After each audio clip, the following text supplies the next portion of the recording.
लोगों को ये विदित है कि यूपी में नगर निकाय के चुनाव अर्थात नगर निगम, पार्षद, नगर पालिका, नगर पंचायत व वार्ड आदि के चुनाव घोषित हो चुके हैं, जिसका बीएसपी स्वागत करती है। साथ ही ये भी उम्मीद करती है कि यूपी सरकार व नगर निकाय से संबंधित अधिकारी ये चुनाव पूरे तौर से फ्री एंड फेयर कराएं तथा नगर निगम का भी चुनाव ईवीएम से न करा के इसे भी सीधे तौर पर बैलेट पेपर से ही कराएं। ये भी हमारी सरकार से संबंधित अधिकारी से पुरजोर अपील है। इसके साथ साथ यहाँ मैं ये भी अवगत कराना चाहती हूँ कि हमारी पार्टी बीएसपी ने ये चुनाव पूरी तैयारी व दमदारी के साथ लड़ने का फैसला लिया है, ताकि प्रदेश में नगर निकाय स्तर पर सही लोग चुनकर जा सके। तभी फिर वे सर्व समाज में से विशेषकर गरीबों, मजदूरों, दलितों, आदिवासियों, पिछड़े वर्गों, मुस्लिम व अन्य धार्मिक अल्पसंख्यक समाज के लोगों के हितों का हर मामले में प्राथमिकता के आधार पर पूरा ध्यान रख सकते हैं, क्योंकि बीएसपी ही इन वर्गों के हितों के मामले में केवल एकमात्र ऐसा मंच व प्लेटफार्म है जो परम पूज्य बाबा साहब डॉक्टर भीमराव अंबेडकर की विचारधारा एवं मूवमेंट से जुड़कर इन वर्गों के हितों में पूरी ईमानदारी व निष्ठा से लगा हुआ है, जिसके लिए बीएसपी के जन्मदाता एवं संस्थापक मान्यवर श्री कांशीराम जी ने अपनी पूरी जिंदगी समर्पित की है, जिसे नज़रअंदाज नहीं किया जा सकता है। तथा मेरे नेतृत्व में ये पार्टी इन तमाम वर्गों के लोगों को अपने पैरों पर खड़ा करने के लिए बराबर संघर्षशील व कटिबद्ध भी है। हालांकि चुनाव के बारे में आप लोगों को ये मालूम है कि काफ़ी लंबे इंतजार के बाद अब यहाँ यूपी नगर निकाय चुनाव होने की तारीख घोषित हुई है, जिसके तहत जैसा कि मैंने आपको बताया कि जिसके तहत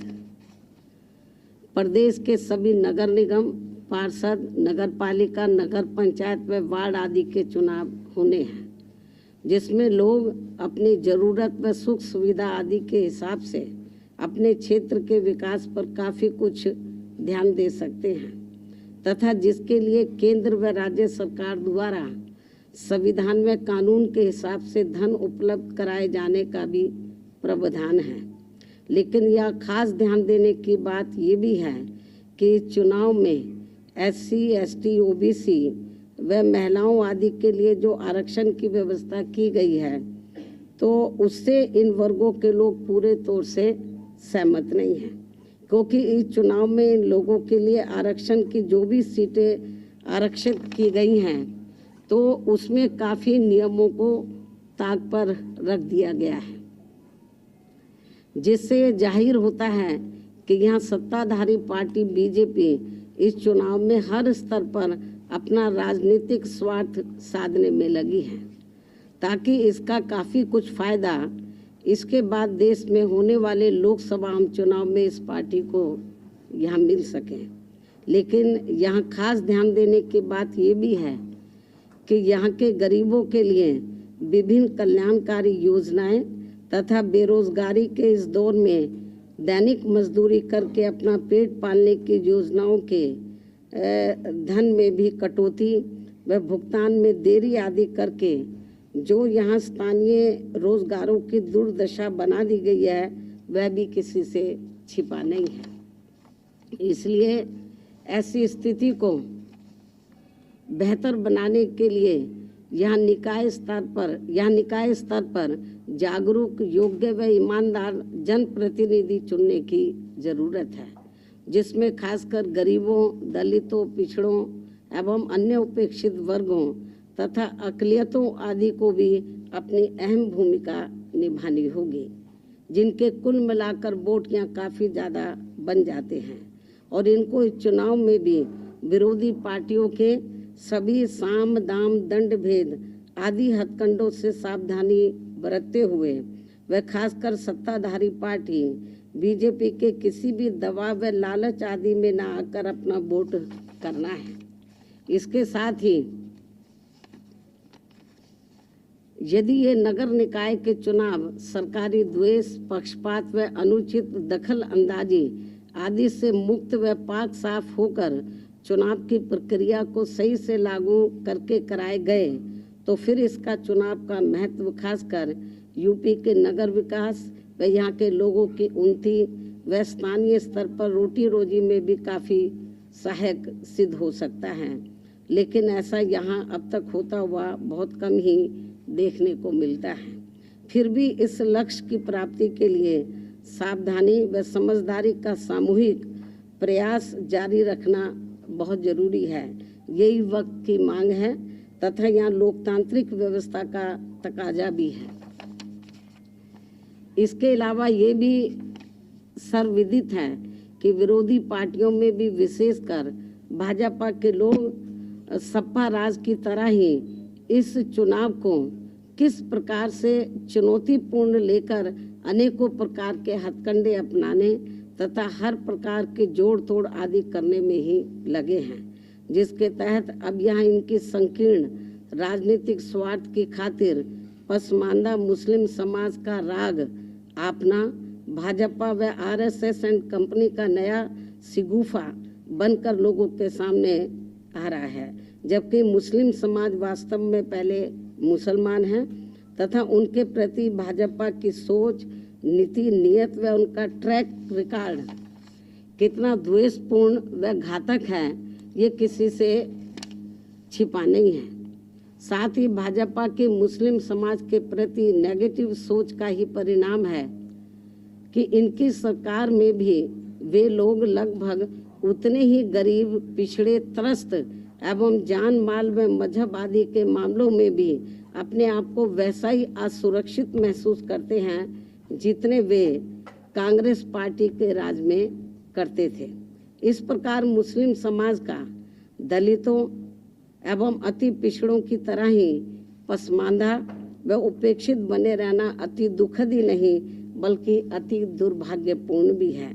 वैसे वर्तमान में भाजपा व पिछली कांग्रेसी एवं सपा सरकार की गलत नीतियों व जन विरोधी कार्यकलापों आदि के कारण ही यहाँ केवल दलित, आदिवासी, अति पिछड़े व मुस्लिम समाज की पसमानदा मुस्लिम समाज ही यहाँ केवल दलित, आदिवासी, अति पिछड़े व मुस्लिम समाज ही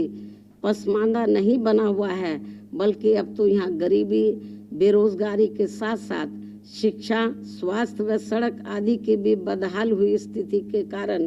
पूरा उत्तर प्रदेश ही एक प्रकार से पिछड़ा हुआ पसमानदा समाज बन गया है। जबकि बीएसपी की यूपी में 4 बार रही सरकारों में सर्व समाज के हित व कल्याण तथा सुरक्षा व सम्मान आदि के साथ साथ हमेशा उपेक्षित रहे यहाँ दलित, आदिवासी, पिछड़ा एवं अक़लियत समाज के लोगों के, मुस्लिम व अन्य अक़लियत समाज के लोगों के जान माल व मजहब आदि की सुरक्षा तथा न्याय की गारंटी का यहाँ पहली बार कानून द्वारा कानून का राज स्थापित करके सबको न्याय सुनिश्चित करने का ईमानदार प्रयास किया गया है। इसलिए बीएसपी पर ही पूरा भरोसा करके वर्तमान में जो यहाँ नगर निकाय के चुनाव हो रहे हैं तो उसमें प्रदेश की जनता को विरोधी पार्टियों व खासकर सत्ताधारी भाजपा के चुनावी हथकंडों एवं मिथ्या प्रचारों आदि से सतर्क रहते हुए तथा उनके लुभावने वायदों के बहकावे से मुक्त होकर व इनके भड़काऊ भाषणों आदि से भी सावधानी बरतते हुए केवल बीएसपी के उम्मीदवारों को वोट देकर अपनी पार्टी बीएसपी को ही, जिसकी विचारधारा एवं सिद्धांत सर्वजन हिताय व सर्वजन सुखाय की नीतियों पर ही आधारित है तो उसे जरूर कामयाब बनाना है। अर्थात बीएसपी को जरूर कामयाब बनाना है। प्रदेश के समस्त भाई बहनों व वोटरों से मेरी मीडिया के जरिए यही पुरजोर अपील है। धन्यवाद। जय भीम व जय भारत।